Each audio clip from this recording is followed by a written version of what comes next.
Welcome to daily Indo پاک۔ کل ایک بہت بڑا جیو پولیٹیکل ایونٹ ہوا جس میں آسٹریلیا نے جیروسلم کے حوالے سے اپنا ڈیسیجن واپس کر لیا۔ 2018 میں اسرائیل اور امریکہ کے کہنے پر آسٹریلیا نے جیروسلم کو اسرائیل کا کیپٹل تسلیم کیا تھا، جو اب آسٹریلین گورنمنٹ نے اپنے اس فیصلے کو واپس لے لیا اور کہا کہ ہم جیروسلم کو اسرائیل کا کیپٹل اور تسلیم نہیں کرتے۔ اس ویڈیو میں اس ایونٹ کے بارے میں جانیں گے اور ساتھ میں یہ بھی دیکھیں گے کہ آسٹریلیا نے 2018 میں جیروسلم کو اسرائیل کا کیپٹل کیوں تسلیم کیا تھا۔ مگر اس سے پہلے اگر آپ نے چینل کو سبسکرائب نہیں کیا ہے تو پلیز چینل کو سبسکرائب کریں اور ویڈیو کو لائک کریں۔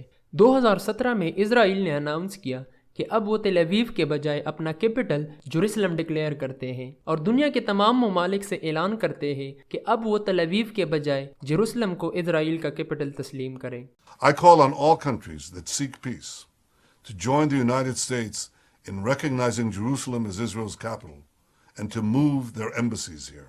اگر پاسٹ میں جائے تو 1967 وار میں اسرائیل نے ایجپٹ سے سینائی پیننسولا، جارڈن سے ویسٹ بینک اور سیریا سے گولان ہائٹ پر قبضہ کیا تھا۔ اسرائیل نے سینائی پیننسولا تو ایجپٹ کو واپس کیا، مگر سیریا کے گولان ہائٹس اور جارڈن کا ویسٹ بینک آج تک اسرائیل کے قبضے میں ہیں۔ 1980 میں اسرائیل نے جیروسلم کے ایسٹ اور ویسٹ پر پوری طرح سے قبضہ کیا اور اپنے اندر انیکس کیا، جبکہ فلسطینین ٹو اسٹیٹس نظریے کو دیکھ کر یہ سمجھتے تھے کہ وہ جیروسلم کے ایسٹ پارٹ کو فلسطینین اسٹیٹ جو ویسٹ بینک اور غازہ اسٹرپ پر مشتمل ہے وہ اسے اس کا کیپٹل بنا دیں گے۔ اب جب 2017 میں اسرائیل نے اناؤنس کیا کہ وہ جیروسلم کو اسرائیل کا کیپٹل ڈکلیئر کرتے ہیں تو ڈونلڈ ٹرمپ نے ڈائریکٹلی اسرائیل کا وزٹ کیا اور جیروسلم کو اسرائیل کا کیپٹل تسلیم کر لیا اور کہا کہ یہ پوری طرح سے امریکہ اور اسرائیل فلسطین پیس ڈیل کے لیے ضروری قدم ہے۔ I have determined that it is time to officially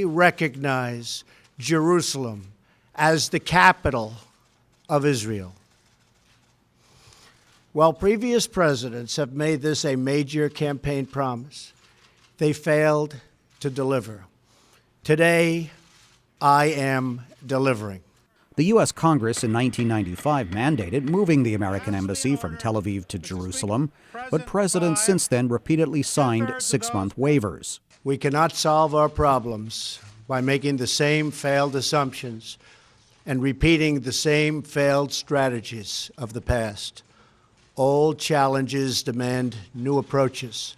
Trump added that his decision is in the best interest of the United States and for the pursuit of peace between Israel and the Palestinians. اس کے ساتھ انہوں نے کہا کہ وہ دوسرے president کی طرح اپنے وعدے سے نہیں مکر گئے۔ اصل میں 1995 میں امریکہ نے ڈکلیئر کیا تھا کہ وہ اپنے ایمبیسی کو تل اویو سے جیروسلم ٹرانسفر کریں گے، لیکن وہ کسی طرح سے یہ کرنے میں ہچکچاہٹ محسوس کرتے تھے کیونکہ انہیں اس بات کا ڈر تھا کہ ہو سکتا ہے کہ مسلم ممالک کی طرف سے اسٹرانگ ری ایکشن دیکھنے کو ملے۔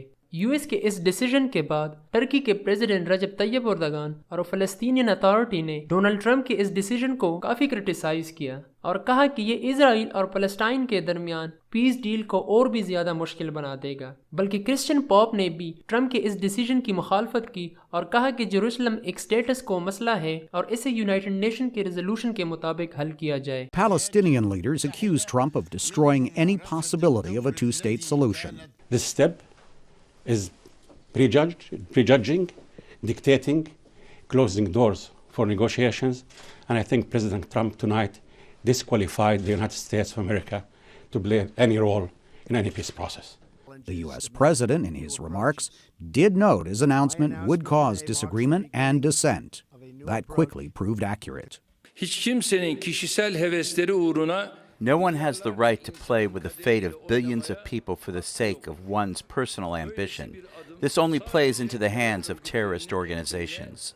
Per la situazione che si è creata, I address a heartfelt appeal so that everybody commits to respecting Jerusalem's status quo in compliance with the relevant United Nations resolutions. اب یو ایس کے اس announcement کے بعد 2018 میں Australian prime minister Morrison جو conservative party سے تعلق رکھتے ہیں، انہوں نے بھی اناؤنس کیا کہ وہ جیروسلم کو اسرائیل کا کیپٹل تسلیم کرتے ہیں، مگر موریسن نے تل اویو سے اپنی ایمبیسی جیروسلم ٹرانسفر نہیں کی۔ 2018 میں جب کنزرویٹو پارٹی نے جیروسلم کو اسرائیل کا کیپٹل تسلیم کیا تو اس وقت لیبر پارٹی نے اس کی مذمت کی اور کہا کہ لیبر پارٹی جیروسلم کو اسرائیل کا کیپٹل یونیلیٹرلی تسلیم نہیں کرتی، اور ساتھ میں یہ بھی کہا کہ اگر وہ آنے والا الیکشن جیت جائے تو وہ موریسن کے اس ڈیسیجن کو واپس کر دیں گے۔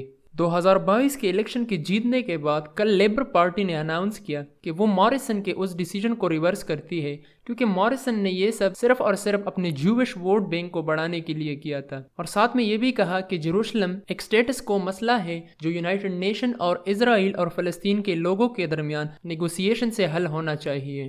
آسٹریلیا کے اس ڈیسیجن کے بعد اسرائیل نے آسٹریلین ایمبیسڈر کو طلب کیا اور اس کے سامنے اپنا احتجاج ریکارڈ کیا۔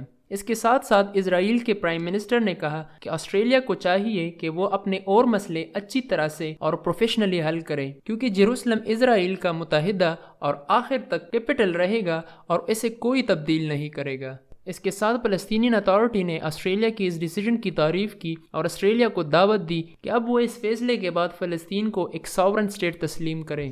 آخر میں یہی کہوں گا کہ یہ فلسطین کے لیے ایک اچھا نیوز ہے، کیونکہ 4 سالوں کے بعد یہ مسئلہ سپاٹ لائٹ سے جا چکا تھا، اور اب یقیناً اس کے بعد یہ سپاٹ لائٹ میں پھر سے آ جائے گا، اور آنے والے وقت میں جو ملک بھی جیروسلم کو اسرائیل کا کیپٹل تسلیم کرے گا وہ یقیناً پہلے سے سوچے گا کہ یہ ایک کنٹروورشل قدم ہو سکتا ہے۔ مسلم ممالک کو یقیناً اس مسئلے کے لیے اکٹھا ہونا چاہیے اور اس کا جواب زور سے دینا چاہیے۔ فی الحال کوئی مسلمان ملک ایسا نہیں ہے جو اس مسئلے کے لیے یونائٹڈ نیشن، اسرائیل یا یو ایس پر فلسطین کے شرائط منوائے، لیکن افسوس کہ مسلمان ایک دوسرے کے ساتھ لڑ رہے ہیں اور اسرائیل کے ساتھ اپنے ڈپلومیٹک ریلیشن برقرار کیے ہیں۔ ڈونلڈ ٹرمپ نے 2018 میں کہا تھا کہ جب مسلمان ممالک نے امریکہ کے اس فیصلے کی مذمت کی تو ان ممالک کو امریکہ سالانہ $20 بلین ایڈ میں دے رہا ہے۔ کتنی شرم کی بات ہے، آپ ذرا یہ ویڈیو دیکھیں۔ Shortly afterwards, dozens of countries voted in the United Nations General Assembly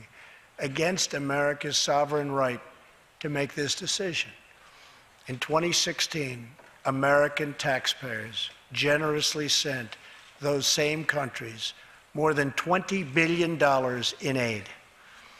That is why tonight I am asking Congress to pass legislation to help ensure American foreign assistance dollars always serve American interests and only go to friends of America, not enemies of America.